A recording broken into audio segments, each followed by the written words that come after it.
পূর্বাচলের সংবর্ধনা মঞ্চ থেকে জনসমুদ্র পেরিয়ে বিএনপির ভারপ্রাপ্ত চেয়ারম্যান তারেক রহমান সন্ধ্যায় এভারকেয়ার হাসপাতালে মা বেগম খালেদা জিয়ার কাছে পৌঁছান। আইসিইউতে মায়ের শয্যা পাশে তিনি বেশ খানিকক্ষণ অবস্থান করেন। এ সময় মায়ের শারীরিক অবস্থা এবং চিকিৎসার খোঁজ খবর নেন তারেক রহমান। হাসপাতালের বাইরে অবস্থান নেওয়া নেতাকর্মীরা তখন তারেক রহমানকে স্বাগত জানিয়ে নানান স্লোগান দেন। আবির আহমেদের রিপোর্ট। গণসংবর্ধনা শেষে বিএনপির ভারপ্রাপ্ত চেয়ারম্যান মা খালেদা জিয়াকে দেখতে সরাসরি যান রাজধানীর এভারকেয়ার হাসপাতালে। এ সময় তার সঙ্গে ছিলেন দলের শীর্ষ নেতারা। তারেক রহমানের আগে হাসপাতালে পৌঁছান ডাক্তার জোবাইদা রহমান ও মেয়ে জায়মা রহমান। তারেক রহমানকে বহনকারী বাসটি এভারকেয়ার হাসপাতালের গেটের সামনে পৌঁছালে তিনি বাস থেকে হেঁটে হাসপাতালের ভেতরে প্রবেশ করেন।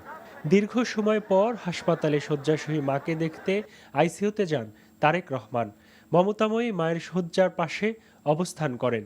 চিকিৎসকদের কাছ থেকে বিএনপি চেয়ারপারসন বেগম খালেদা জিয়ার চিকিৎসার খোঁজ খবর নেন তিনি। এরপর এভারকেয়ার হাসপাতাল থেকে গুলশানের বাসভবনের উদ্দেশ্যে রওনা দেন বিএনপির ভারপ্রাপ্ত চেয়ারম্যান। দীর্ঘ ১৭ বছর প্রবাস জীবন কাটানোর পর এই ঠিকানাতেই ফিরেছেন তারেক রহমান। সমর্থকদের কাছে এটি শুধু বাসায় ফেরা নয়, এ যেন এক নতুন বাংলাদেশে নতুন ঠিকানা। গাড়ি থেকে নেমে উপস্থিত যারা ছিলেন আইনশৃঙ্খলা রক্ষাকারী বাহিনীর সহ সাংবাদিকবৃন্দ, উপস্থিত নেতৃবৃন্দ যারা ছিলেন সবার প্রতি কৃতজ্ঞতা প্রকাশ করেছেন, তাদেরকে ধন্যবাদ জানিয়েছেন। সকাল থেকে আপনারা অনেক কষ্ট করেছেন, সেই জন্য আমি আপনাদের প্রতি কৃতজ্ঞতা প্রকাশ করি। বিএনপি ভারপ্রাপ্ত চেয়ারম্যান ঠিক সেইভাবে তাদের কাছে প্রকাশ করেছেন।